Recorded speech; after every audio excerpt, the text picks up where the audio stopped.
Liftman, এই যে আমাদের লিফট, মাল তোলা হবে 25-এর। ওই রড বাঁধা হচ্ছে,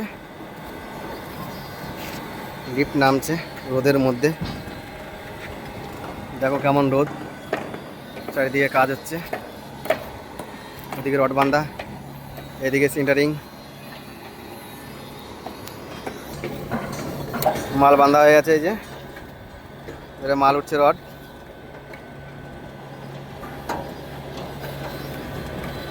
উঠে গেছে। এই যে এবার রড টানা হবে।